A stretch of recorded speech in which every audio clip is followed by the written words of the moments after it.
ലോക വനിതാ ദിനത്തോടനുബന്ധിച്ച് lions Club International ladies lion forum women's blood donation camp നടത്തി. പരിപാടി സാഹിത്യകാരി KP സുധീര ഉദ്ഘാടനം ചെയ്തു. രക്തദാനത്തിലൂടെ ലോകത്തിന്റെ സ്പന്ദനം അറിയിക്കുകയെന്നതാണ് ലക്ഷ്യമെന്നും അവർ പറഞ്ഞു.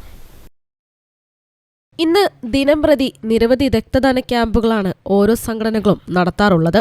എന്നാൽ അതിൽ നിന്നെല്ലാം തികച്ചും വ്യത്യസ്തയാർന്ന ഒരു രക്തദാന ക്യാമ്പാണ് Lions Club International Ladies Lions forum നടത്തിയത്. മാർച്ച് 8 ലോക വനിതാ ദിനത്തോടനുബന്ധിച്ച് ഒരു പറ്റം വനിതകളാണ് ഇവിടെ രക്തദാനം നിർവഹിച്ചത്. വ്യത്യസ്തമാർന്ന ഈ പരിപാടി Lions International District 318 ladies Lions forum, Calicut blood forum, Farook training college NSS unit എന്നിവരുടെ സംയുക്താഭിമുഖ്യത്തിൽ വുമൻസ് ബ്ലഡ് ഡൊണേഷൻ ക്യാമ്പ് എന്ന പേരിലാണ് സംഘടിപ്പിച്ചത്.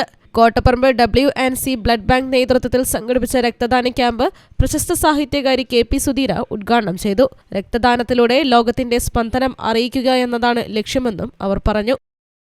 രക്തദാനം മഹാദാനം എന്നാണ് മുൻപ് നമ്മൾ പറഞ്ഞിരുന്നത്. എന്നാൽ ഇപ്പോൾ give blood and keep the world breathe. നമ്മൾ രക്തദാനത്തിലൂടെ ലോകത്തിന്റെ സ്പന്ദനം അറിയുക.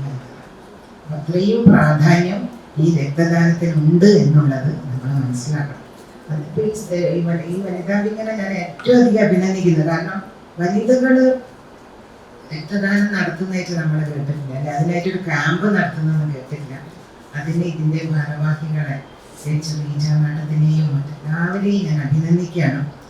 ഫറൂഖ് NSS യൂണിറ്റിലെ വിദ്യാർത്ഥികളാണ് രക്തദാനം ചെയ്തത്. 20 പേരിൽ 13 വനിതകൾ രക്തദാനം നൽകി. ചടങ്ങിൽ Lions club district governor TK Rajeesh അധ്യക്ഷത വഹിച്ചു. Superintendent doctor Sujatha M, deputy superintendent doctor Pramod Kumar, Shajahan Naduvattam എന്നിവർ സംസാരിച്ചു. News bureau, Kozhikode.